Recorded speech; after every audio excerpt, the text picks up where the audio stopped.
Jeff, we're on right. air. Here we go. Super Mater Bros podcasting coming at you. Oh, or not. Hey, everybody. I'm Dave Mater coming at you here on Super Mater Brothers podcasting. And sometimes we have people drop off on their internet connection. So there he is. Here he comes. Back in. Jeff? It booted me out for some reason. It wasn't my internet. It's more like the website of the program. But anyway, yeah, we're talking about the Serpent. 8 episodes here on Netflix. Came out on April 2nd. I think, I guess we've taken about 20 some days to watch it. Didn't it come out on January 1st? Didn't it? Or they I think they released these on. Oh, I thought it came out in April.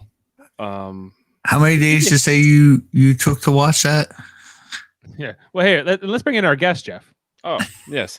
Well, okay. Let's bring in Mott, Tom Tyrell, hailing from Philadelphia, PA. He's here to talk about the Serpent because he has also watched it. What I was saying, Mott, was there was a 20-day period to watch the show. I watched it in one day. In one morning. I watched it straight through. So Dave did not, though. Dave watched it in chunks because he had a harder time with it, and we'll get into that. And I understand because this is a rough watch, guys. Dark matter, dark matter for sure. But at the same time, the production design on the whole series, I think, was tremendous. The acting I find really good. The time period is super interesting considering where it is at what time period as well in the 1975 era, and it kind of goes for like about a year or two, and then it kind of skips ahead at the end. But the crux of the show is about this Dutch embassy worker. I think his name was what's his name, Dave? Nippenberg. Right. He was the nemesis of the Serpent. And in the first episode, okay, so what happens is they tell us the story of the Dutch couple that gets murdered. But that wasn't the first murder. And what I love what this show does so well is I get that why they did that, because they needed to bring the Dutch embassy guy in the first episode. I gotta stop. I don't think it's Nippenberg in American. And I think they messed with that on us in the translation. But go ahead. Oh, okay. He's like Krippendorf. Like the real person in real life? No. On the same show we watched. Oh, okay. Because they didn't change his name. Yeah. Yeah. I guess there's well, what's his name? Herman Nippenberg. Yes, and he's a Dutch embassy worker that I think it's different in American. Finds out about these two missing Dutch people, and the first episode is what kind of sets this whole stage. But then in subsequent episodes, we get this kind of time travel storytelling that you kind of get it like a Pulp Fiction-esque, where they're going back and forth between years, between time periods, and between places. Which I thought at first was like a little disorienting. I'm like, why are they telling the story like this? And then I actually really started to understand why they did that. And I thought it made for great suspense. The whole show is very suspenseful. But I'll move it on over to Dave. What are your first thoughts on this show? Okay. Let's dive into this because we're here to cover the Serpent. And Jeff, you hadn't asked to cover a show in some time. So I was like, you know what? We got to cover it. Jeff wants to cover the Serpent. I got to find out why. And I watched it. However, I will say that while I found parts of it intriguing, and I think that there was a lot of good in this series, that I generally would say I did not enjoy this because I think overly it's just too long. Like I know that, and you have the option to like watch this in chapters. Maybe you watch an episode, come back and watch another episode. I don't think it really matters either way. I just think that this story is it doesn't need to be told over 8 hours. It could be told in half of that and be fine. You could even condense this down potentially into a 2-hour movie, and if and cut out a lot of like the repetitiveness in this series, which there just was a lot. I get it. They were killing a lot of people. They were drugging and killing people over and over again. And you know what? So much so, like I watched it again, and I watched it again, and like when I was watching the episodes, it seemed I couldn't almost distinguish the second time around who they were killing because they seemed like they were the same people almost. It's Right. like who because they were doing the whole juxtaposition thing, and then like so I had to keep like looking back, and I'm like thinking like who the fuck is who, and then like. Yeah. Not only we know that, but they were killing like people and all that looked alike. It was like, yeah, long hair hippie guy with hair about down to here is brown, and hippie girl. Yep. Right. I lost And track. I had to keep looking back. I was like, that's couple two. I was like, where did they say their name or something? I couldn't get it right. Yeah, like, of all the people they killed, I really only remember those two Dutch people who were burned alive. Apparently, Well, that was because the violent They don't scene. show that murder though. they don't even show that murder, but it's very gruesome. But that's why Nippenberg becomes obsessed. Right. And Right? he keeps showing the burned bodies to everybody. Yeah. Oh, look But at they this! didn't- Look, they look didn't- at this! Look, burned bodies, okay. dude! Like, look at this shit. They burned first- them. The first one that we know of, I think they show in episode 3 that happens is the Teresa girl that was drugged at like the strip club, and then they drugged her out and then put her basically. I guess they strangled her. Or Well, whatever. I mean, you say she was drugged at the strip club. That girl was on her way to the convent, though, in episode Yeah. 3. Like, she was going to be a nun, Right. and No, the rest of yeah. her life. So they thought like, she thought she might get with Ajay a little bit, get a little bit of sex on before the night's over, and then somehow she came to the whole, crib, and the stuff goes down, like he was running stuff, and then was like that whole scene there that he had. That was a whole nice hippie scene, and everybody's partying by the pool and chilling and stuff like that. They all wanted to be part of that. And it was one of her last nights. And first she came there and she's gonna be with Ajay, and all of a sudden she meets Dominique. And all of a sudden she's never been with a Frenchman before. Remember, she even says that like with him, and then like that then they flash back and spend whole like the next episode on that whole thing, and the rest of the episode on Dominique, and showing who he is and stuff like that. So Dave, that's what he said. It's kind of like repetitive. It's like all of a sudden they show you they killed somebody, and then showing you these people. Most of them look alike. But it's real life. This isn't fiction. Like, I mean, it's fictionalized, but it is a real life story that occurred. Well, the So- only thing that's fictionalized is they imagine what they imagined the dialogue, right?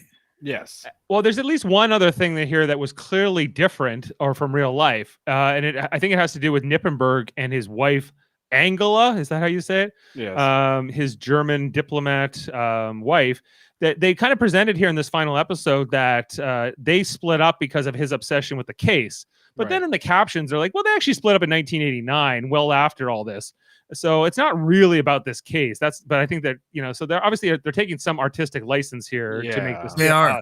They are, but they want it to make sense to the audience. They don't want it to just be, why didn't they stay together? But at the same time, it's like, well, who cares? Like, why are they? That doesn't matter. That shouldn't matter for the purpose of the story, whether or not they stay together or not.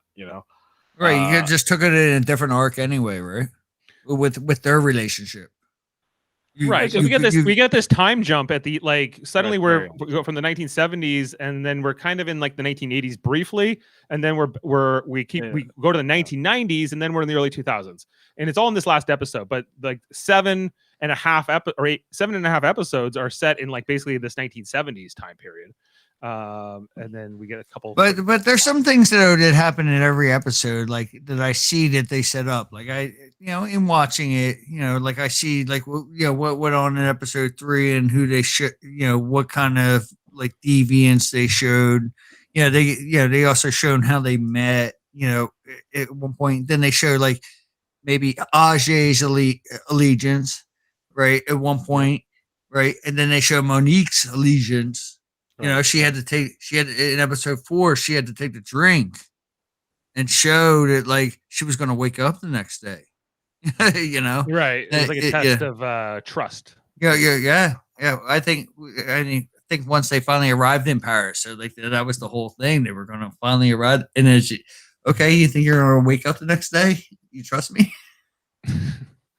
Yeah. Okay. And like, yeah, his like power over his little cults that he would have, his followers that he had at different times. He just Bengali. What's that? It's Bengali. A Svengali. Yeah. Yeah. Like, okay. And just like this guy. Okay. Can we talk about this, like the title, the guy himself? The Serpent, Alain. Charles Chabraz, or AKA Alain. What's his last name? Alain. Gauthier. Alain Gauthier. Yeah, that's right. Right. He's called Alain Gauthier. He's called a few things. I have just a photo of him. And that's the real life version. They say it was him. really tough to pick the actor for this because, like, you know, you had to get a certain like scumbag feeling from this guy. Plus, he had to be half Indian, half Vietnamese. Yeah, but they did. Yeah, well, it had to look that way. It had to look that way at least. I mean, yeah, they did that with the lead role. But like, if we go to like Remy later on, like one of that whole pivotal thing with Remy and the girl or whatever, like that, trying to bring them down. Remy, when you look at the whole thing in the end, I mean, he really looks like Cambodian. Clearly like really, really dark skin, and they're taking a license in the movie and making he was like a white dude. Well, yeah, the Dutch guy should have been a fat guy, but they did fantastic here though. Like here, go back to. Yeah, that's a great. I think the casting in this is really good. Personally, when I saw this, but her accent was not very good. Okay, yes, and that's another big. Let's not speak on the accent though. Let's look just right at that. Like, yeah, she looks like her. Yeah, no, the look. I think that. And her acting was good. Her acting was good. She's a good actor. This is Jenna Coleman from Doctor Who fame, and she's fine, and I think she plays it well. But she's supposed to play this Quebecoise woman. Yeah. And she has a French Parisian type accent. She actually just sounds like she's a British person speaking French more than anything.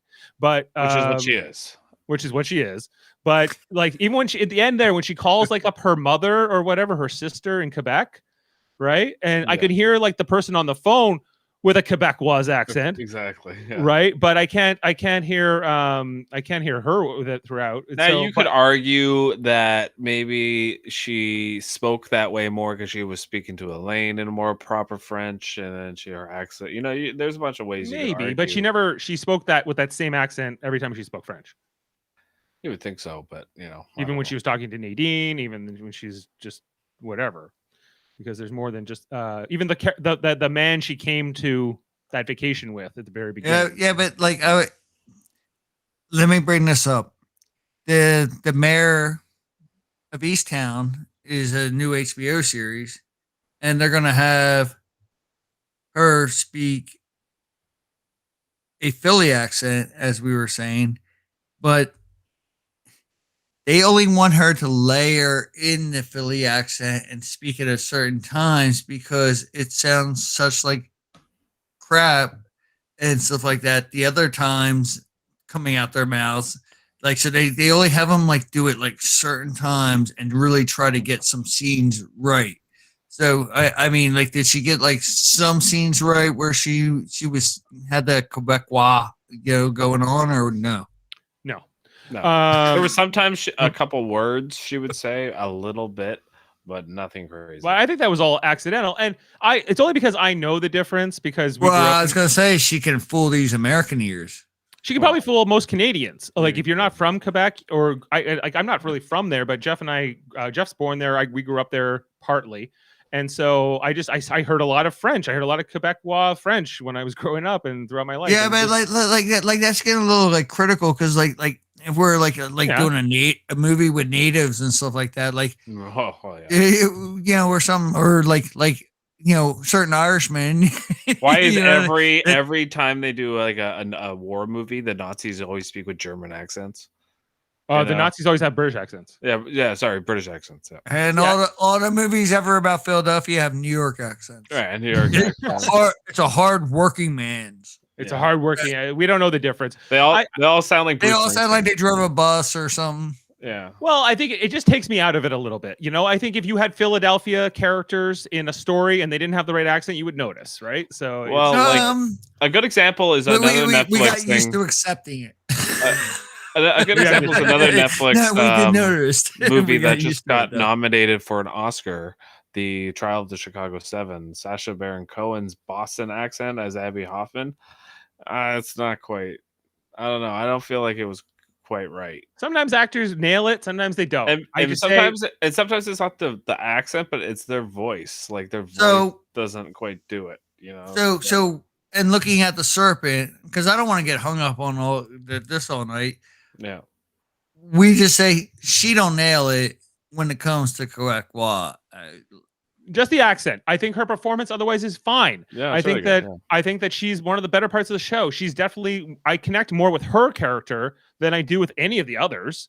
You know, Right, really, you know what I mean? Her writing a diary, her like why she wanted to get away. Let's talk about all that. Yeah, like I think her character was more in terms of as an audience viewer, I feel like she was the one I connected with the most.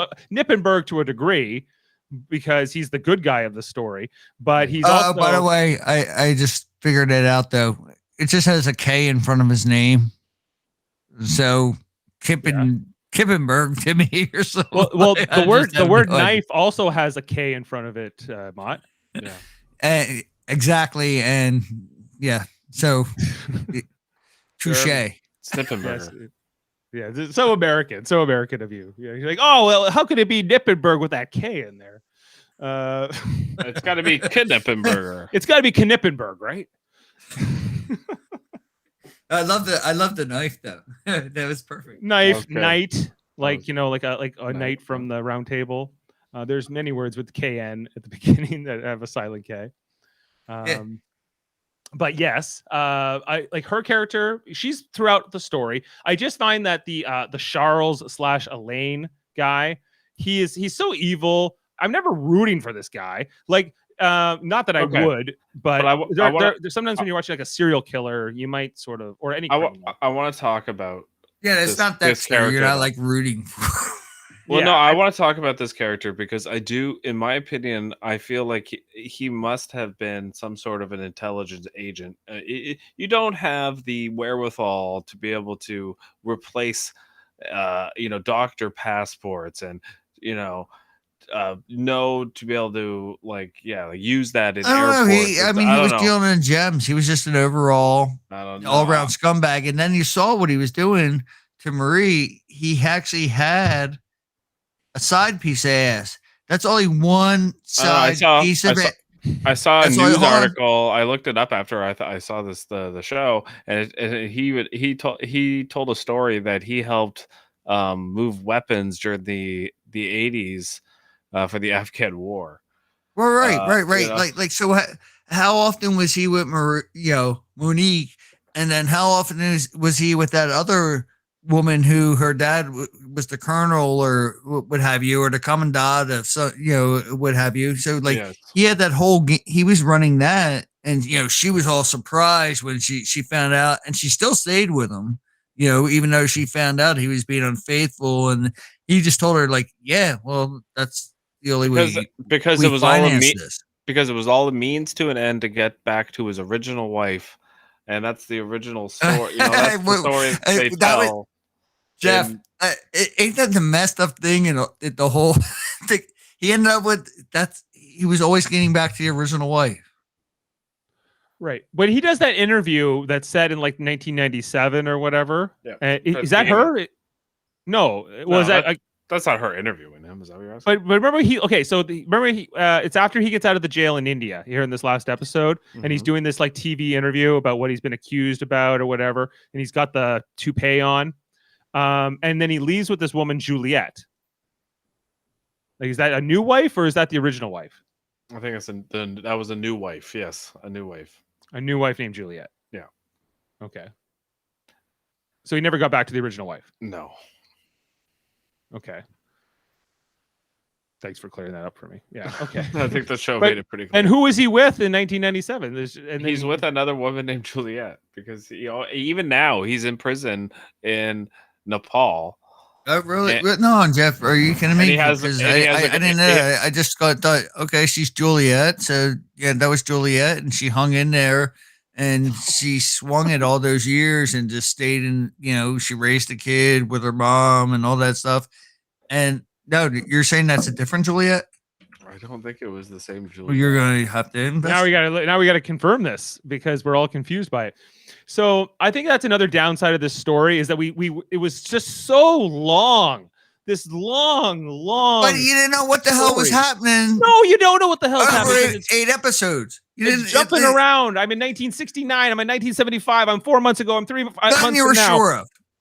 Like it's chaos, and then it all wraps up very quickly in like the last 10 minutes, and you're like, what? It's just so bizarre to me, like the pacing.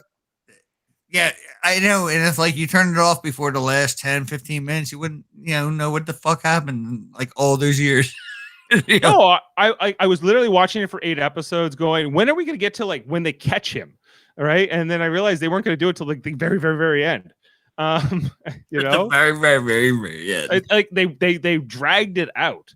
I was like, I think I would have been more interested to see more about those years. What was he doing in that Indian prison? He escaped from it so that he would be put back in. He faked an appendicitis, right? And then like that's what he was later on, Right. like there was when also another time had their first charade. He was a Vietnam War photographer. There was also another time he swapped places with his brother. So like that's super interesting in and of itself. It's almost, to me, it seems like he was like a Jason Bourne, like fucking crazy agent or something like that. Well, and then did you see some of the martial arts? Didn't work. They always sprinkled it in for a minute here and there, but like they would show him throwing push-ups and showing him doing a little bit of like something, and then showing people punching as hard as they can into his stomach, and he's just like, haha. You know what I mean? Which I've always had people do. He gets people to punch him in the stomach too. He's always gotten people to do that, and that's what makes Mott. Okay, so this, all right. So her real name was not Juliet in real life; it was Chantal, and it is accurate that like she was like what they show in the show for the most part. Okay, but so he was he basic? Well, he was never married to Monique, right? So yeah, maybe no. Like, well, here's the question: like, why are there always women who want to marry convicted criminals and serial killers, Jeff? Well, that's what I was just trying to say before when Mott was on. But that even now he's in prison in Nepal, and he has a girlfriend from Nepal. Even though he's in prison, like it's crazy to me. I don't get it. Is just because these serial killers are famous and somebody wants. I don't know. There is like some sort of diagnosis that of women that are attracted to like sociopaths, I guess. I don't know. I have no idea. Criminals, why. Because like it happened with Ted Bundy. It's happened with numerous murderers and high profile killers. Manson had a bunch of girls. Yeah, right. And it's like, so I don't know what that says about society and the human race, but I don't think it's good. I know it's a very, very small minority of people, but like, I don't know. I think it's like, I don't think it should be against the law. I think there's a lot of comparisons you can make to Charles Manson with this guy. Like they both have this cultist thing. They have no qualms killing people. Like when I was watching them, because like I thought that this series could have been interesting, because at first I thought, okay, he's like a con artist, but he has this whole thing where he's the serpent and he's got the venom and he drugs you. But talking about like identifying with your criminal protagonist, which I often do in crime-based storytelling. Like if you were to think of something like Catch Me If You Can with Leonardo DiCaprio, where he's playing this con man who's constantly on the run and he's constantly like faking new identities and he's always a step ahead of the police. But if Leonardo DiCaprio killed a guy, you wouldn't feel so good about. Well, you wouldn't. You would no longer have empathy, right? But even the drugging makes him impossible to empathize with because he's victimizing people in such a harsh way. Like You what can still versus like empathize though, Dave, with the story of like where he came from, and they don't really show his childhood, but apparently I think that was a big reason why this guy became the way he was, because what happened was he was orphaned. They kind of explained it in the show, but he was orphaned, and then a French general took him in, but he never officially adopted him. He adopted his brother, but not him officially. So that always was like a stick in his craw. And then they moved to France, and then he got educated, and he moved back. And then I don't know. This guy's story is insane. You know, the amount of things he seemed to do in a very short period of time is insane to me. Like when they're like flipping back and from all the time periods in the show, and then they go back to like 1969 to his wedding. I'm like, that was only like 5 years before like the events and like what you're showing me. Like what, you know, like what was he doing? You know, for like, you know, for 3 years. Like, how did he get to this point? And they don't really explain those years, which I think would be well, there's a few time periods, and it's because they have this cast, which includes Jenna Coleman. So basically, it was the series was mostly focused on their relationship, right? Their time together, and a little bit before and after. Nippenberg and everyone that's involved with him. That's kind of like the other side of the show. Yeah, the Nippenberg side. But there's very little interaction between or any, right, between the Nippenberg side. I don't think Nippenberg and the Serpent have a scene together. No, there was there's that one part where he has the opportunity maybe to meet him, and he says no. Yeah, he says it wouldn't be good if you saw me, type thing. Yeah. Yeah, I might try to get him. I might go all Dutch on him. Well, he also, yeah, I think he says that, but he also says like he doesn't want him to see him because then it'll be like dangerous to his family, and he wouldn't be able to stay in Thailand, which is what he needs. Right, but he knows this. But he eventually learns his name. At least in the show, he does. I don't know if that ever happened in real life. Yeah, I don't know either. And some of those things like are poetic licensing, but I think some of them, a lot of this show seemed to be very attention to detail oriented, because the dates that are coming up, they know exactly what date people die. They know exactly kind of what they kind of have an idea, because there's still people that are alive that can tell the story of like kind of what happened this night or that night, or like what, you know, Dominique is still alive, so he could definitely have told the story of like when, you know, Jenna Coleman's character, Monique or whatever, opened the door, and you know they're carrying the Turkish guy down the stairs, and like stuff like that. Like, yeah, some of this is conjecture, and that's fine, you know. Right, but I think a lot of those like moments are accurate, and I do think they seem to. I don't know. I think they got the whole vibe of the 70s down very, very well. Like I really believed it was the 70s for the most part. There wasn't any moment where I was like out of it. You know what I mean? Like I think like there were some good things from production value here. I think like the costumes, the sets all felt very authentic to the era that they were put in there. However, what I will say was really bad in this series was the audio. Like trying to like just hear what they were saying. Like I had to always put the subtitles on every freaking time. Oh really? Well, maybe it was your like sound setup. I guess, but I don't have that problem with other shows. I found with Netflix because it starts you on 5.1, and I had to put it on the 2.1 to make it sound good. Mott's back. What happened, buddy? I don't know. I thought you guys should shut me out. Yeah, we're like, we don't want to hear it anymore, Mott. Whatever you were saying at the time. That's what I thought. No, we were just talking about the production value of the show, Mott. Like, you know, like whether it be the sets, the costumes, the sound, the photography in general. And there were some good things, but I felt like the audio it was really bad. Just trying to hear these actors talk and speak their lines was a struggle for me sometimes. I always had to put the subtitles on. I know. Like in going back and like trying to see what they really said, I had to do that, you know. So what do you say, Ajay Alain? Ajay was the easiest to understand of everybody. How do you say the main Alain? Alain, yeah. Alain. Yeah. Alain. I was just curious because, like, you know, it was difficult for. It's not Alan. It's not Elaine. It's Alain. It's Alain. A-L-A. Alain. Alain. You have to say Alain, Alain? like Charles. You don't pronounce the S. Yeah. So yeah, but like even the Dutch character, like the Nippenberg and his Belgian buddy there, he was okay. He was not that hard to understand. I liked, I like some of the scenes where he's like, "I'm just gonna gun and kill him," and yeah. some of He those just kept moments are wanting to great. get him. He just wanted to kept giving him the revolver and just be like, dude, like here, take this. End this fucking whole scenario. We won't even be watching this. The Mater brothers won't be talking about this later. Just like end this guy's fucking life right now. Yeah, that's what he wanted to do. He was talked out of it. Yeah, and then like you said, they never got face to face. No, but he got even because he made photocopies of those files in the 1970s. And He's still doing it to this day. Like to this day, he is still has these files open. He's obsessed with it. Yeah. Urban Nippenberg? Nippenberg, yeah. The real Nippenberg. He's still obsessed with it, even though isn't he in jail? The Serpent's in jail.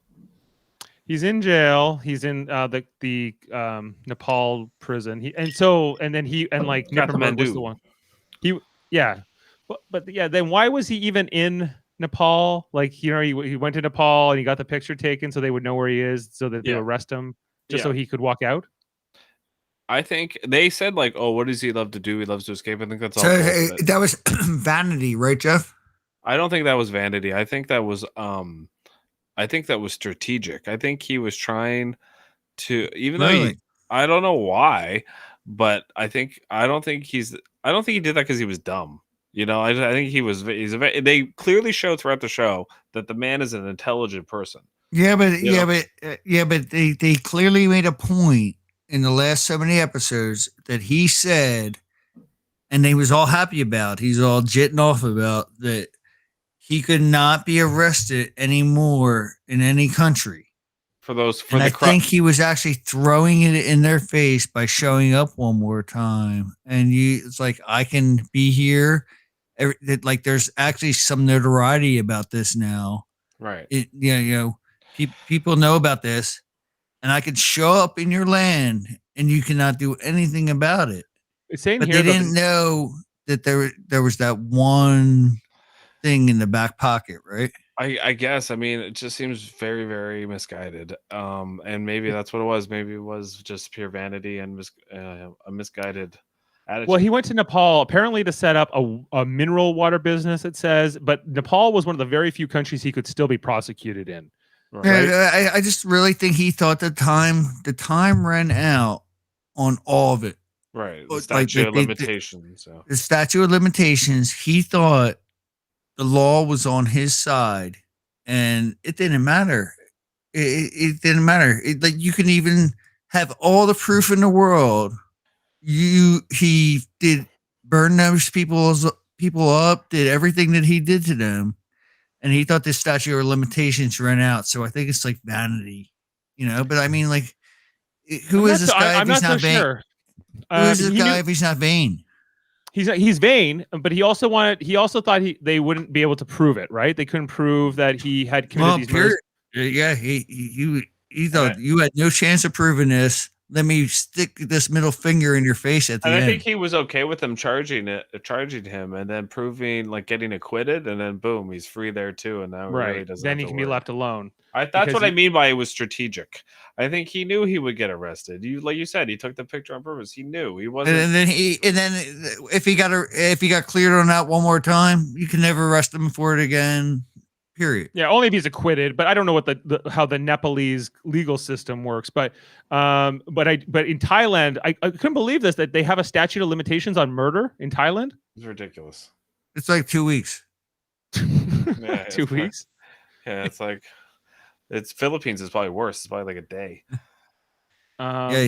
Why? But clearly Nepal doesn't have a statute of limitations. Or if they do, it's really long. Clearly, if we don't know what happened in 2 weeks, he must have deserved it. Well, all right. So why Kathmandu? Why Nepal? It's because this is the trail of the hippies, and that's where it would end. But they would also go to Thailand and hang out there. But it seems like that's kind of where that's where What people about this go for place the he set up, Jeff? Canet, that Canet house. It Canet was, house. I like that. You know, I mean, you saw Ajay dancing, like that was a you know, freaking nice pool. that place Pretty nice. rocked.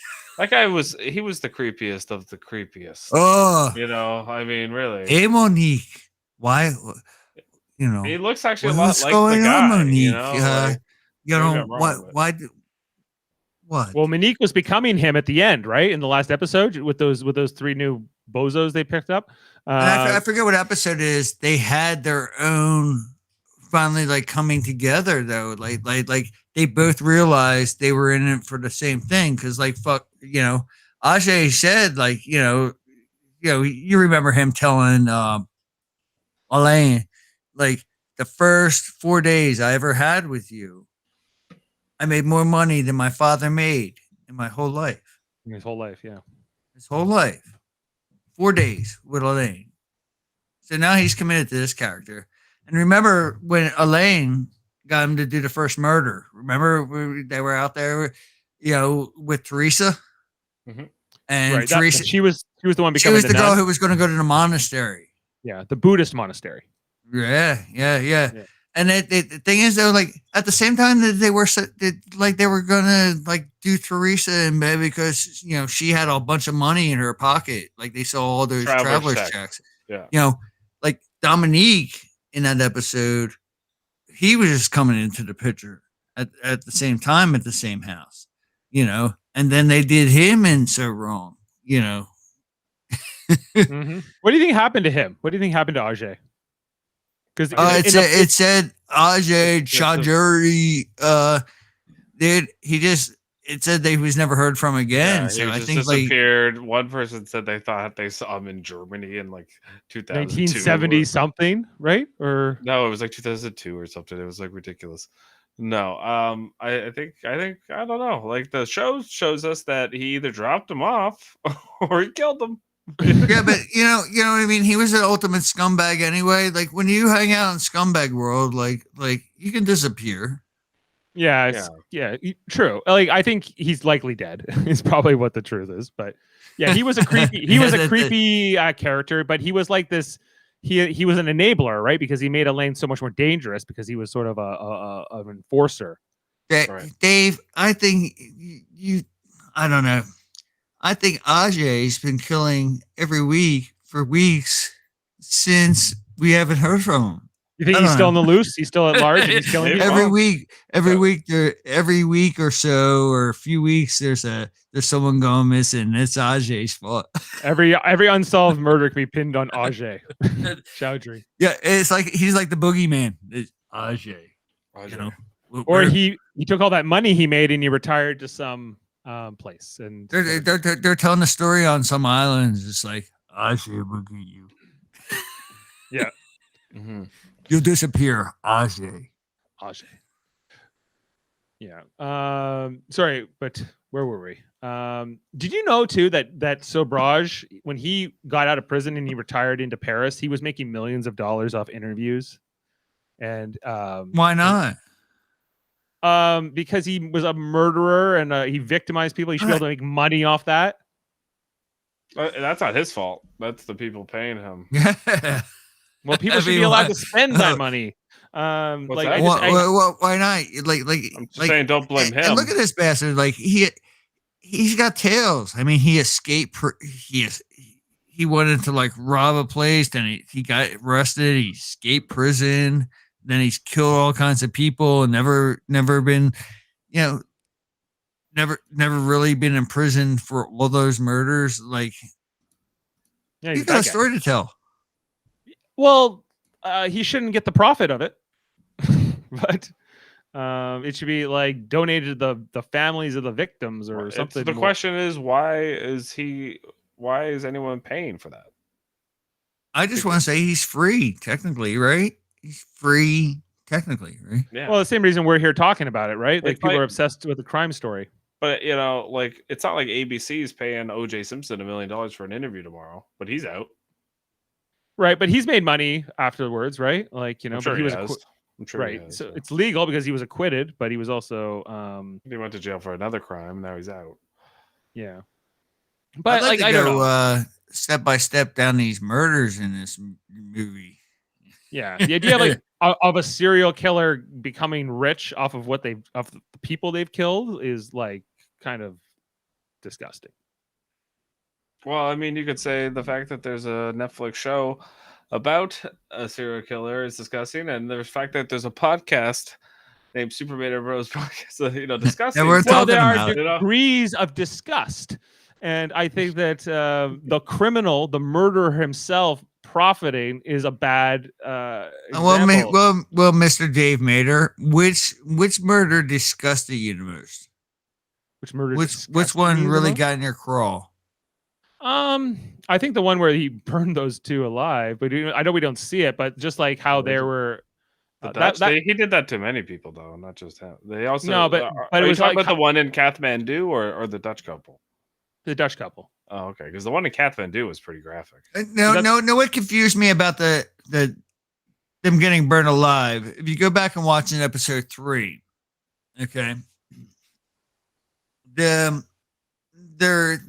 there to witness the bodies, and the gentleman all of a sudden has to pronounce that the one got bludgeoned over the head, and that was first he said the one was suffocated and the other was bludgeoned over the head. And then he goes on to say a second later, and they both had smoke in their lungs to show that they were alive at that time. So, well, what the fuck was it? Did they get fucking suffocated? Right. Oh, how can you have They said strangulation. Did he get strangled to death? And the other, I can imagine the one that got bludgeoned. She might have still been alive, and she got smoke in her lungs, and she was still alive when they did that shit. But if you strangled the one to death by fucking definition, and they were in a fucking medical examiner's room, so they are talking by definition. It ain't like no bullshit. Said he was strangled to death. Okay, if he was strangled to death, how did he still have smoke in his lungs? If he was strangled to death in that bedroom, and that's what they wanted you to see. They had the alarm clock there, with the little froggy mushroom thing and stuff, and they were sitting there, and they were asking Marie, like, what the fuck? Like, can't you help me? Which is creepy. Maybe he didn't kill them through strangulation. Maybe he just incapacitated, made them pass out, and then I don't know. I thought that was then drug them. I don't know. One part of the movie that bothered me is like the coroner people. They're like, he died of strangulation. She died of blunt force trauma to the head, and furthermore,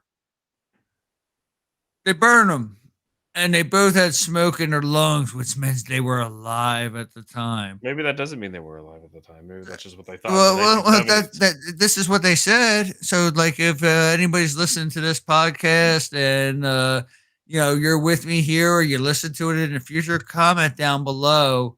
You'll hear the same thing as I heard and agree with me. Maybe they had smoke in their lungs, Mott, because Monique was smoking a cigarette every 10 seconds in this show.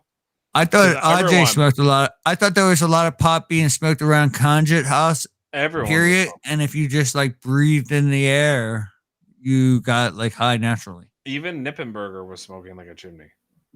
Well, but only at the end. What about in the beginning? His wife accused him when they were going to go down to Santa Cruz Hotel. Remember the Santa Cruz? They said, "Oh, we're going to go to," and this is where it all started off. And she said, "We're going to go to the Santa Cruz Hotel or whatever." He was like, "Oh, like what's that?" She's like, "Oh, it's the hostel where I buy you pot." He's like, "I don't smoke pot," Yeah. Right. Go ahead. Yeah, I remember. I've been watching this shit. You've been watching it, yeah. Like I just was like this Monique character was just like, I love cigarettes. She was like, "This is what makes me French. I have to get into French." This is, and it's true. Like nobody smokes more than Quebecers do. So that she got that part of the character down.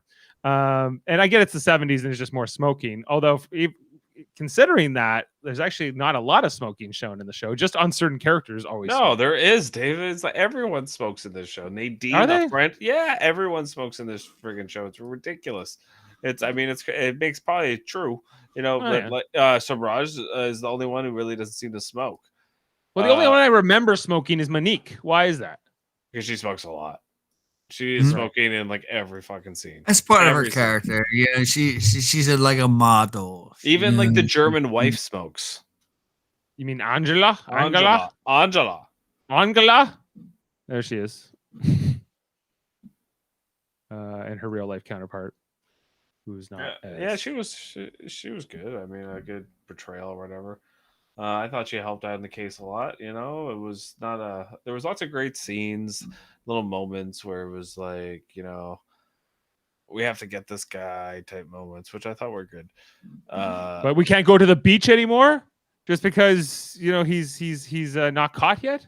We can't go anywhere nice ever again. But right. Jeff, you mentioned earlier though, I think, which kind of ruined it for me now. Like you said, like she left him in like 1997 or something like that, like for a whole different reason. And it was Dave. Yeah, Dave was saying it. Yeah, they split up in 1989. It seems unrelated to this story completely. They just probably naturally grew apart and remarried new people, and their careers went in different ways. And and like we were saying, like did that need to be put in the show that his obsession was what broke up their marriage? Yeah, if that wasn't the case, like then why?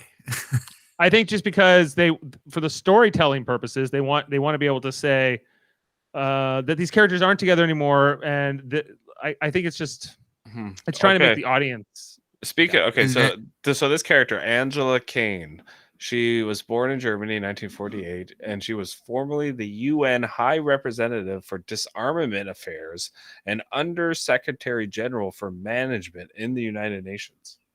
Yeah, if you see where she ended up her career, it's tremendous. Right, and they showed her right from the beginning. She's like super smart. She speaks like at least 6 languages in this show, right? Yeah. So Nippendorf is, like Nippenberg or whatever. Nippenberg. Well, at least I'm not calling him Kip or whatever. Knippenberg. But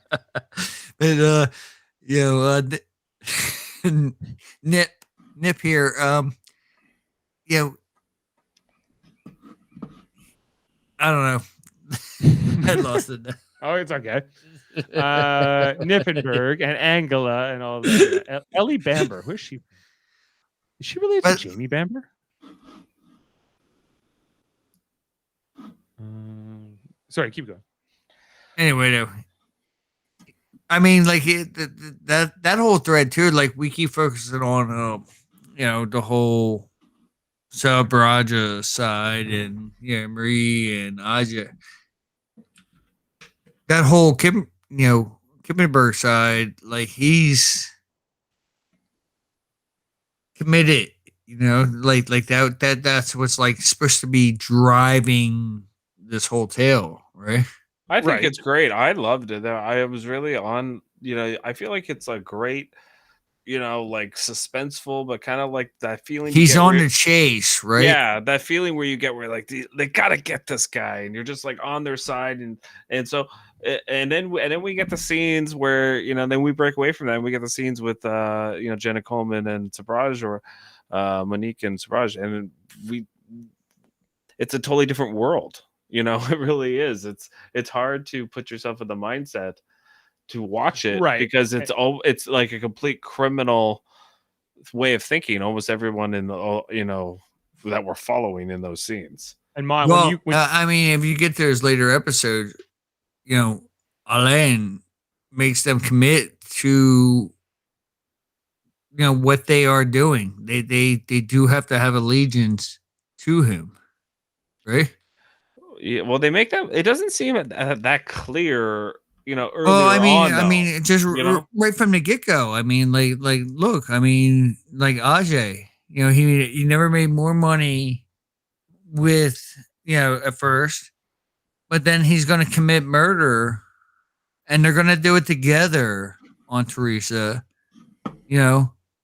because just because, and if you remember, like he told him like the story, like they were in a cab and they were going to go from the one place to the other, and it was like, and then the cab driver wouldn't shut up, and he threw him in the back of the cab, and it sounded like there was other people in the cab, and he wouldn't shut up, and then like he was dead, but like that's when he realized he was first alive. Right. He can do this, and then he was telling like Ajay, we can do this together, and we can kill her. And then he pulled her out of the car with him. But if you saw, he was standing at the tree, and Ajay had to take her all the way down to the beach and like throw her in the ocean. You're right. Well, like what I was saying to Jeff when you dropped off there is, like you compare to this movie or this story to like Catch Me If You Can, right? Like where you got Leonardo DiCaprio as like the con artist on the run, and then you got the Tom Hanks character who's the FBI agent trying to catch him. So like this is often done, this cat and mouse kind of criminal and cop, and the criminal is going to get caught eventually. But sometimes you can find yourself sympathizing with that criminal in certain cat and mouse stories. But, well, I mean, they've done this for years. I mean, like look at The Sopranos. I mean, we love Tony. Yeah, I mean, like, but like a mobster character like that, you can empathize with because maybe you understand their code or you understand that they have certain rules that they follow. But this Charles guy, the Elaine guy, he doesn't have any rules. So you're only left. Yes, he does have rules. They're just fucked up. They're super sinister. Yes, nothing that makes him redeeming. And no, but they're intelligent. They're not dumb. They're not. But it's not enough just to be intelligent. I think, like if you as an audience, you want to connect with this this anti-hero, if you will, or antagonist. Well, I think you can't. Like Dave, that's what you're saying, and that's what you're getting so frustrated about. It's like you can't connect with this anti-hero. What do you mean? Can you connect? Can you connect? They did redeeming about him, right? Can you connect with Hannibal Lecter? More so than this guy. Why? I mean, like, there's nothing they did with this guy to make him redeeming. Like, name one scene where they even tried. I agree with the redeeming part, but that doesn't mean you can't connect or understand the character. Understand, but I don't. I want him to lose the whole time. I'm cheering against him, right? Of course. Right. And like put it this way, like he's trying to claim his like his biracialism over and over again. Like this is what makes me. I suffer. People look at me in a certain way. Don't you see? Like they look. They what do they call you? And then like let's fuck with them. Because they look at us a certain way. Right. And like. Yeah, I guess maybe my whiteness is showing right now, but I didn't care about any of that, right? But that's what I'm saying. I didn't connect with that. That was them trying, right? They tried. Oh, yeah, they tried. That was the scene, you know what I mean, where they tried. He said, you know what I mean, and they set it up a couple times. Like the first couple hippies he set up, he's like, "Hey, you look like me," and he set those guys up and kind of like said, "Hey, that's the problem with us guys." Like, so they showed that he had this whole thing, like that was his thing, is he felt slighted because he had a biracial thing going on. He's supposed to be French and Vietnamese, and if you look at the pictures, he was really like a little bit darker. And just like I said with Rami or whatever later on, like that was supposed to be the couple that was like supposed to be figuring out the whole thing. The one chick who, she was going to be, a secret agent spy, and like she was going to be taking all kinds of pictures and stuff like that. And her husband was getting all mad about it. Like the chef. Yeah. Rami or Remy or whatever. And he was flat out like Vietnamese or Cambodian or something like that. Like, right. Like really dark skin. And like, they made him a white dude. That was okay. So okay. So I guess what I'm getting to is motivation and sort of being able to go along with it, right? Because I think of like a character, Jeff, like Walter White from Breaking Bad, who starts off as this one thing, right? But you're along with him for the ride, right? So as he's making one sort of decision after the others, with a rationalization of how he started out. By the end, he's this really bad guy, right? And if we had met this guy first, Right. we would go, "There's no way I'm ever going to." Yeah, but we're always rooting for Walter White. No, I'm not. Not by the end. I'm not. Not by the end. Not by the end. But there was parts in the beginning that you understood him. Yeah, you were kind of on his side. But yeah, right. So I guess you're saying like this fucker, you never understood him. He was just a fucking creep. But Monique, I did. I could connect a little bit more to Monique. Right. But all right, they do make an effort to explain why he is the way he is, and it's not like there's nothing there. I already explained it before, but like he was the kid that wasn't adopted. He was always told to, like, in his mind, I guess he wasn't good enough. And then there's also I do think the show does a disservice of not showing us like a period of time in between when he got married and what was going on. Like, why? Remember the scene when he's with Juliet and he steals, does he steal a bunch of jewels or something, and he's running away and he gets back into the apartment. He's like, we gotta go. Very much like, which is funny you said that, like Walter White in Breaking Bad, when he's rushing back after Hank dies, he's like, we gotta go, pack your things, can you just do that for me? And that's when the big escalation happens in that show too. So they're very similar characters, actually, that you mentioned, Walter White.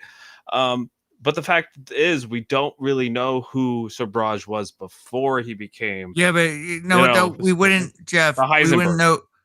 We wouldn't know who he was. Period. If Ajay, who we saw like in the portrayal, was being so cavalier about it, but actually left her diary back at the place, and this is how the whole thing fell apart. And this is why we have any reference of who this man really actually is. This is a fact. Well, no, her diary is and her testimony after she confessed. Yeah. Like everything else is made up, kind of. You know what I mean? But like we know how she felt from this diary, right? And so the story, she's really the main character of the show, even more than he is, because she's like kind of the narrator of at least that side of the show. And furthermore to that, like I just think that the non-linear storytelling in this, I think, did a disservice to having any chance of connecting with the Serpent, with this Charles character, because I'm jumping around and I'm trying to like figure out who he is and where he comes from, but I can't. Yeah, it was kind of like sexy storytelling. So like that's where you're saying this, where they fell short. They had this whole vibe going with the show, and they were jumping from place to place, and then even in the places, like if you look at this the filmography, they got it right though and stuff. Like it was kind of cool shit. Like when they're downtown and like Kathmandu and Thailand and stuff like that, getting out of cabs, what have you. You had this like a whole feel, Yeah. Oh yeah, absolutely. And some of the production value in this show was good, and some of it was not so good. So yeah. So I think that's where they hit, like had some hits too. You know what I mean? Like so they were. Yes, it's a mixed bag. This show is a mixed bag. There's some of it that I liked, but mostly I didn't. It didn't. Well, you're having a big trouble with the main character, and the fact that this was so long.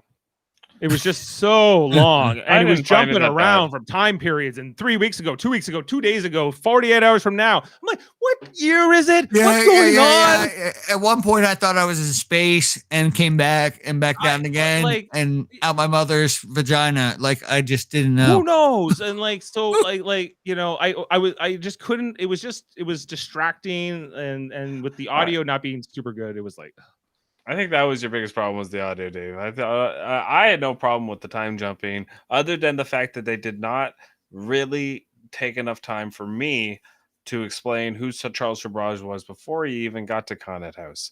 And that's what I wanted to see, because they kind of explained that he gets arrested, when he was with Juliet, and then they're in the desert and all this stuff where they abandon him.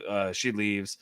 and like all this kind of stuff. Like, what happened in that pier? Was he in jail? Well, what was going on? Well, was he ever really a Vietnam photographer?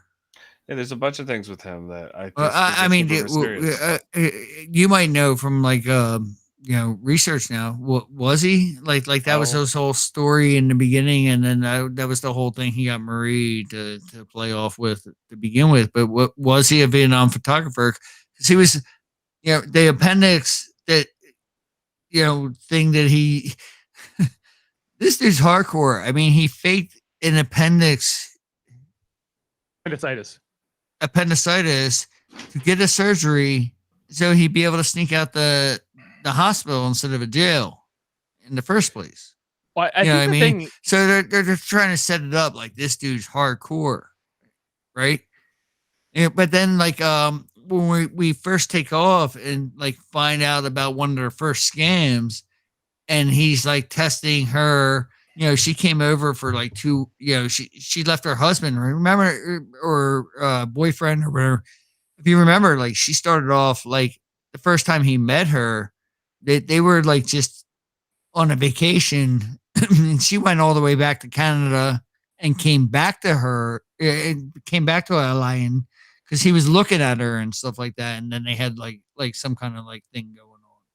Right. It says here that Charles Sabrage that he started when he was a teenager. He started doing petty crimes. He got put in jail for burglary in 1963. When he was there, he started making connections in the criminal underworld. This guy Felix, and then after he got out of that, he moved more into like the criminal underworld in Paris. But it doesn't say Jeff, he was ever I think what there is. I think there's a season 2. Charles Sabrage, and they're gonna show like when he got out of jail, and then how he became the gems dealer. This is the part here. It says Sabrage, along with a pregnant Chantal, left France in 1970 for Asia to escape arrest. After traveling through Eastern Europe with fake documents, disappear for a second. Robbing tourists whom they befriended along the way, Sabrage arrived in Mumbai later the same year. Here, Chantal gave birth to a baby girl, Usha. In the meantime, Sabrage resumed his criminal lifestyle, running a car theft and smuggling operation. Sabrage's growing profits went towards his budding gambling addiction. So it seems like this guy was, didn't really have a real job whatsoever. He was like, so I'm not sure if he was like a CIA agent before he was a criminal, but I think he must have been some sort of an agent, because you don't just travel to Asia with your pregnant wife to become a criminal. Yeah. Well, yeah, there maybe like who knows? Like there's definitely gaps in here. There's pieces of the story missing, but there like he definitely went to jail when he was a teenager for burglary. Yeah, and like I don't know, it's an interesting story because a lot of what we don't know about him because we really only, like you said, Dave, the story's told from the perspective of Monique, sorry. That's her fake name. What's her real name? Marie Leclerc. Yes. And I think that's why, because that's kind of what the story's based off, is probably her statements, especially that are a main crux of this show, that are read at the end of the series. That kind of are definitely the reason why he was apprehended in a ball in Kathmandu. And so I think I think you're right that she's the main character of the show. Her and Nippenberg are the main. Well, she's the character I think the audience is supposed to connect with, and I think she does a good job of that. Like I think Jenna Coleman, who got really like a really bad rap, I think, in Doctor Who. Jay might even disagree with me, but like I thought she was not the worst part of Doctor Who, I think, at all. When she was with Capaldi. She was with two of the doctors. She was there with Matt Smith, the 11th Doctor, and then she was there with the 12th Doctor, Capaldi, for a bit too. So she's one of the few companions that crossed over on two Doctors. There was the one that the 6th Doctor tried to kill, but that's another matter. But yeah, right. Like so, I think Jenna Coleman was good in this. I think the actor playing Charles Sabrage, I think he's trying to give a good performance, and I think he's a good actor. However, if he's supposed to be like sexy or whatever, or like sort of. Well, like, Dave, you're a guy. I mean, we're not. Well, we're the ones to be judging. This is what I was hearing from my wife. She was saying this guy is not like sexy. At least to her, but they take But, different strokes for different folks. I think so. I do think some people would probably think he is, it's not far off from kind of like exactly how they depict him in the real life photos of Shabazz from that time period. Yeah, The but way he's dressed. if you listen or sorry, read like what they tried to find, they tried to find that guy who you wanted to like hate and think he's slimy, I guess. And so like I guess they found that guy though. Like but he just didn't do the other side. He wasn't that we you guys were describing that like he wasn't that likable, sexy side for anybody else. No, Well, he was yeah, just maybe all. we It need was to just pull the women of the world, but no. He was just no hardcore scumbag. He sucked. yeah, I was just like, no, this guy is Tahar Rahim is who played him, who I think looks better maybe in real life than he did as this character. But I just gotta tell you, like what about Ajay? Like he's a creepy fucker. he was in a some creepy scenes. guy. Oh yeah, In but I some think scenes when he's like, "Hi, Monique," like and he's you always know, got like a British accent. You know, Monique, I'd like to, versus I don't understand why you don't like us killing the rest these people like this.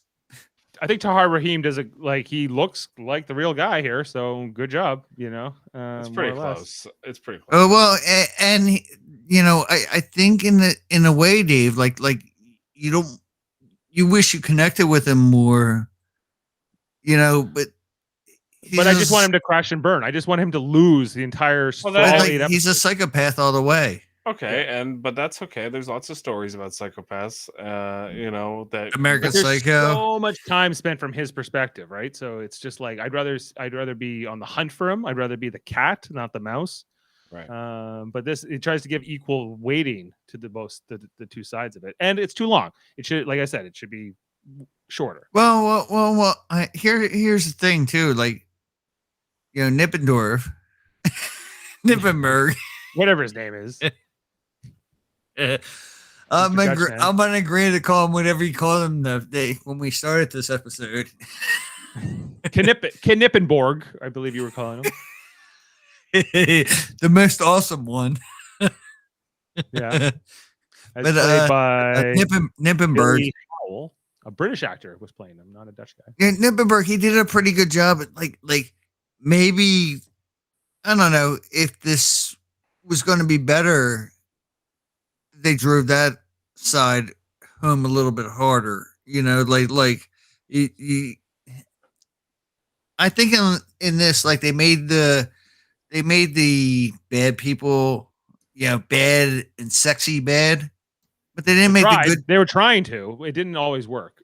Right. They didn't make the good people like good enough, like and stuff like that. Like, okay, he was turning down the gun and stuff like that, but like, hey, maybe a little bit more harder if they hit with that, like you would have connected with this. I think so. I don't know. I think that there was maybe I think there was more potential, and with a few different choices, maybe a better result. Maybe, like, I'm just speculating, but I'm just telling you kind of what I was struggling with. Would you like to remake the American version? The American version, only Americans. There will be no Quebecois accent in that either. Oops, sorry. Yeah, sure. Like, I think the biggest thing, Jeff, I took from this too was that, and I was going to ask you, do you still want to travel around the world? Like, you're a big traveler. You like to go places. Yeah, but I don't go You want to take the hippie trail? I'm not a big I do not like hostels. I don't really I don't like that's like last resort. You wouldn't want to go anywhere you didn't feel safe. You're saying you would want to go. Well, I mean that's all relative, though. Like you could feel safe in the most safest hotel. I mean, in these your people mind had to feel. These know? people had to feel super safe. Like, think about it. Like, they were traveling around during these times and going on the hippie trail. And what's all that about? It's like taking hardcore drugs and stuff like that. Like they were doing the hippie tea and like remember the Pixie girl at one point that like she got Ajay off. Remember, like you're wondering what's happening in episode 4. The little pixie girl told him, like, it was all the friends he never had, all the love he never had, right? Right. And then woo, you're supposed to go. So, you're doing a hippie trail. It's like, you're doing hardcore drugs. You're doing like, a lot of LSD, a lot of mushrooms, stuff like that. Like, I don't know. It's not for the regular vacationer. It's not for somebody who wants to go to Disney World. Well, okay, but some people have different tolerances about what they think is dangerous when they go to travel abroad and when they don't. Like, there was the one scene here where Monique was walking around by herself in like downtown India, wherever they were in New Delhi, I think, in the middle of the night. I'm like, what the hell are you doing? Like, I know you're like a master criminal yourself, Monique, but you're taking a lot of risk here. And it was just, so I guess my question to you, Jeff, is, did this series change you and how you'll handle travel from now on? Will you take a drink from other people? That shouldn't matter whether or not you're traveling. Always keep your hand over your drink. Yeah. Well, don't let somebody hand you a drink like this. What about a bartender? I mean, Dave, I've been trying to roofie Jeff for years. And he's been impossible to roofie. I've been a sharp tack. No, the reality is most people don't think anybody's ever going to drug them and kill them. Not most people, or even rob them. Most people think, because that doesn't happen most of the time, and then you think about this whole scenario. These people were gem dealers, so they were on the highest level of shit. You know what I mean? Like they're not even dealing with like marijuana. They're not in business, regular business. These people are like gem dealers. They're also dressed impeccably. They're all dressed well. They're dealing with real money. Like in his little satchel, you're supposed to assume he probably has $120,000, $240,000 worth of gems in his satchel. And you saw him keep laying out you saw him laying out those gems over and over and again. And like people were like looking at him like, and even, they went off with those, that French couple, at one point, stuff like that. Like, so you're saying they proved in those scenes he was legit, right? Well, so that's disarming the people he's around, because they're saying this rich gem dealer is never going to be the one to drug me and rob me. Exactly. not for $1,000 or $2,000, which him and Ajay didn't have a fucking problem doing. Why would some rich gem dealer want to kill some hippie and steal their identity? It doesn't seem plausible. Right. So that's how they got away with it for as long as they did. I think that comes down to the whole point of the whole series. Yeah, there's the gang. I mean, like, why would such a rich guy who's, so suave and and then look at the protection he had. He had, he had Ajay. He also had Monique. He had, his side piece of ass was he had like a colonel or whatever in his pocket. Right, Colonel's daughter. The Colonel's daughter. Yeah, so he had a lot of connections, and he was able to do what he was doing because of a whole bunch of circumstances and his own ingenuity. But it never made me like even respect him or go, he's so clever. Like, I'm just like, get this guy. You have to admit, Lang was very sexy. He was pretty smart, like as far as evading criminal, like being processed. He was so good at it that they had to tell it over 8 episodes. They just could have told that sexy side a little bit harder to sell him as a character. You know what I mean? Like so maybe that character they picked, like, yeah, they picked a good character to hate. You know what I mean? But like hate a little too hard. You hated him all the way.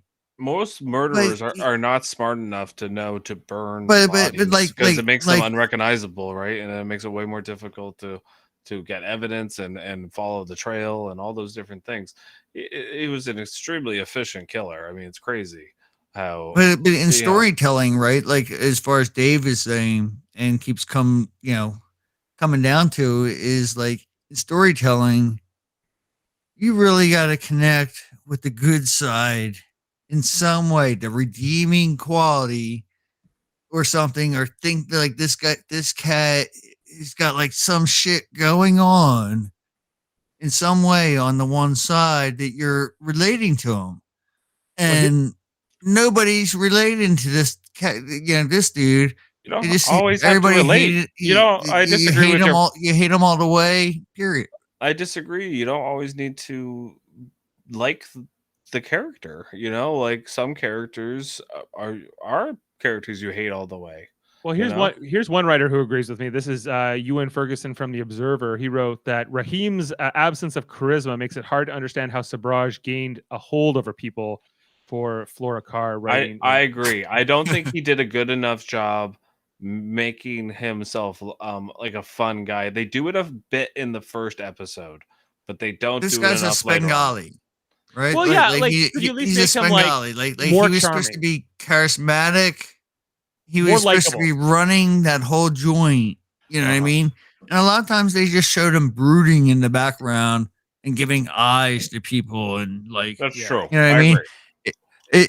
If he was fun, like they showed that Ajay dude, like, Yeah. I don't know, just to get an idea of who Ajay was. Like, we don't get too many scenes of him, but at the house, he was in the backyard by the pool dancing, and you could kind of see this weird Ajay like just going like this. But every time they show my man, like, he's just like brooding in the background and looking at you, and he saw you or something like that. And it's like there was nothing redeemingly like you said, like why you like this dude, or Or how did he almost- get it? How was he able to do this over and over again? Yes, he was a rich gem dealer, and I think that's what the show tries to present. It was kind of Monique. Without Monique, he wouldn't have been able to do this as well as he did it.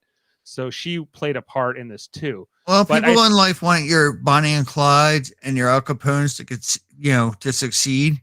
And at one point in this movie, I think they even mentioned it. I think Nippenberg,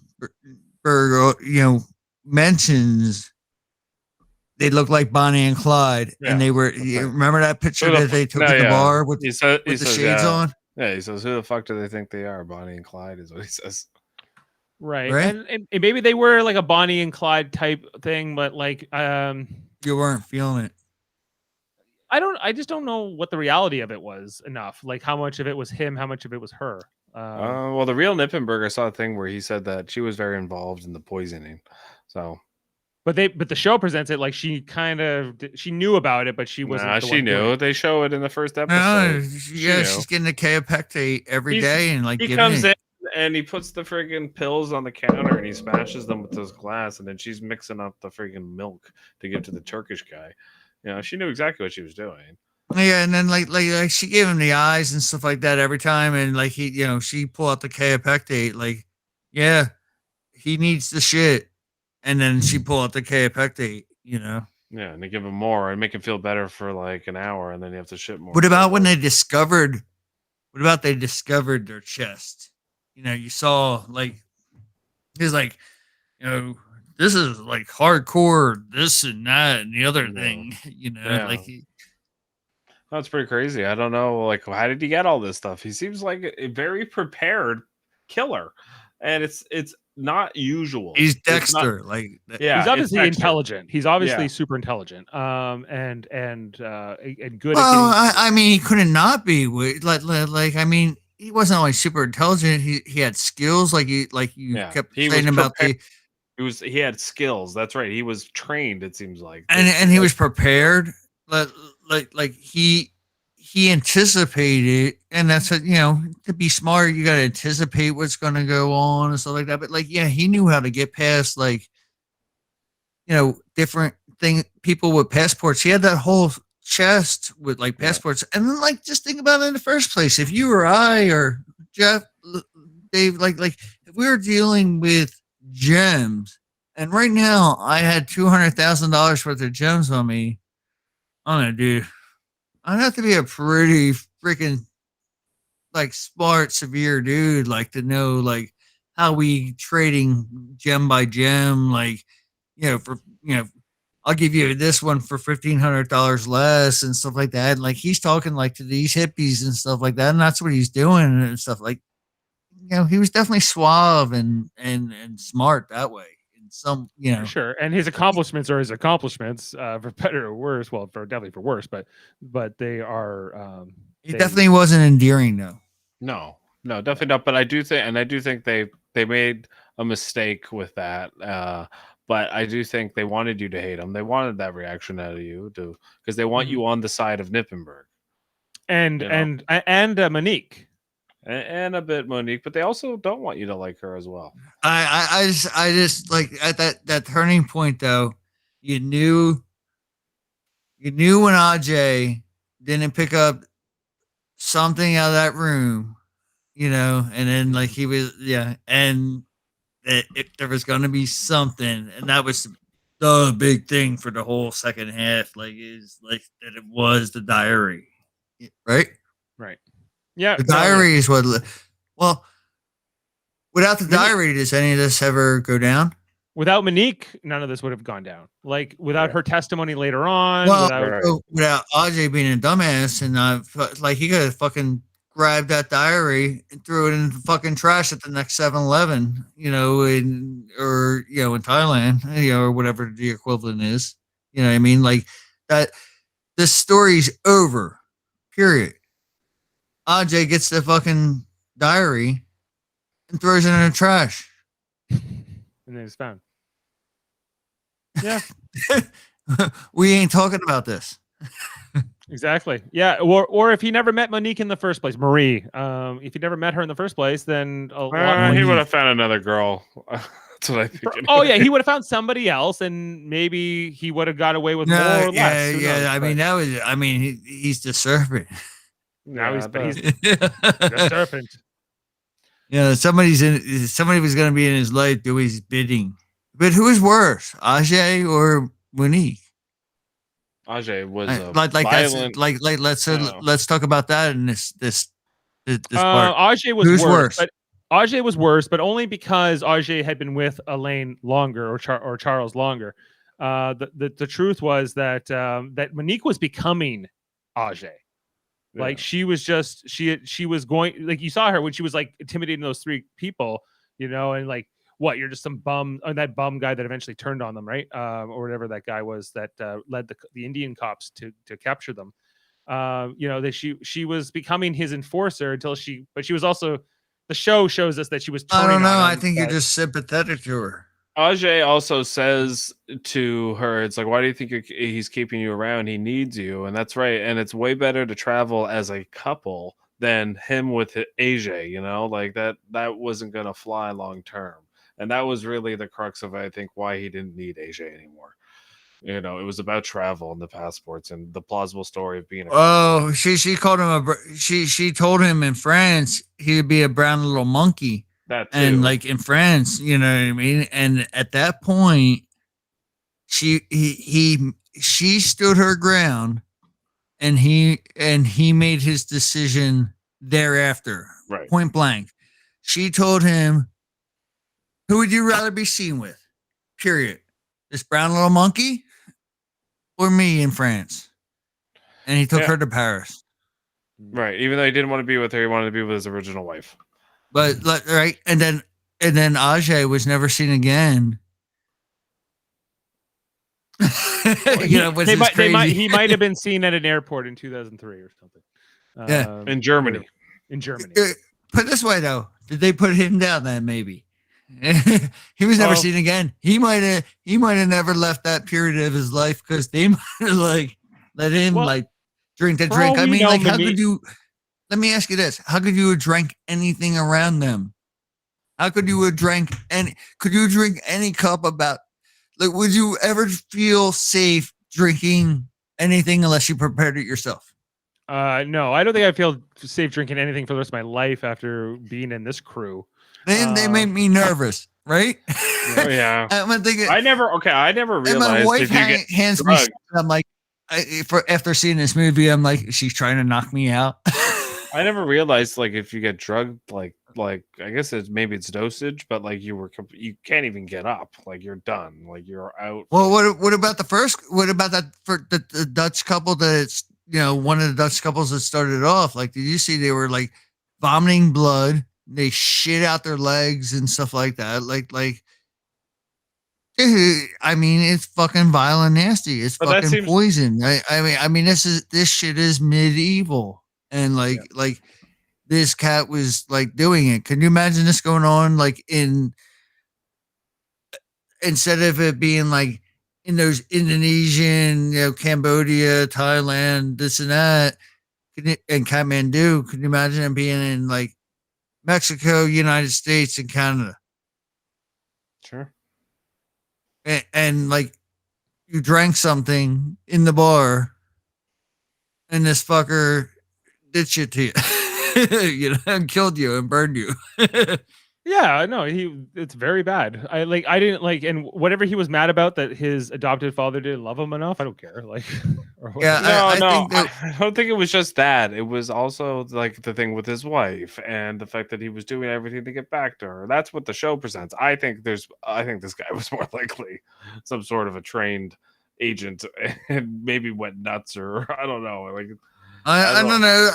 And like I can see him being like, like we see about like racism and stuff like that. I can see him being pissed off in life about like how he's been looked on because of his ethnicity and race and stuff like that. Like I can see especially that he in probably France. suffered in You know? France, yeah. and had tons of slights, and he wanted to get back at people and stuff like that. Right. But in the end, did he get back?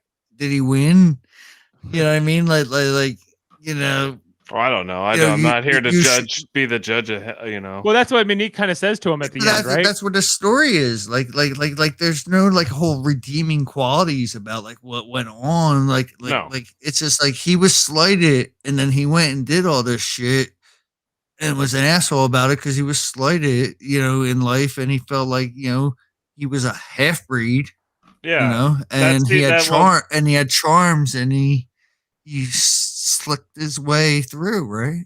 Right. Well, that scene that you're talking about, Dave, at the end with Marie, where she's kind of like when they're in the scene in the cell together, and she kind of lays into him. I think it was a really good scene, but she really lays into him. And Right. she even says to him at one point, I think, like, even now you think you're smarter than everybody, and Or you're gonna get your victory. It was all about winning, right? It was kind of like that. Because that was like she gets ovarian cancer. Is that what happened to her? yes, that's how. Yes. Okay, and so but that was after they had both lived for 7 years in this Indian prison before that happened to her. Right. Right. No, who we haven't talked Right. about She was allowed to go back to Quebec to die at the end of Right. Yeah. How about Go when ahead. they visited the mother? The mother told a lot of the truth, and that's where they were trying to like sprinkle in like how much of a hardcore asshole dickhead he was, and like he was Right. even telling, she was even telling like Marie like you can't have a real life with him, that he's a liar, having been paying attention. Juliet's not dead. He tells her that Juliet's dead, and she's not. That's a big lie. what about the fact that like when she finds out there is a Juliet? Well, that's kind of like the breaking point for her. Or a breaking point, a turning point. Turning point, but then she's still, Because she had to make a choice at that point. Do you go on? She should not have gone on. She should have. She did. The story's over. If not, right? We don't get a diary. Nothing if she doesn't go on from that point. What do you mean? They already had her diary. No, When she chose to stay with him after. I'm talking about in France when when they find out that their picture is on the newspaper, and then they leave France to go back to India. And we were talking about before that. We're talking about when Ajay first tells her about Juliet. Oh, okay.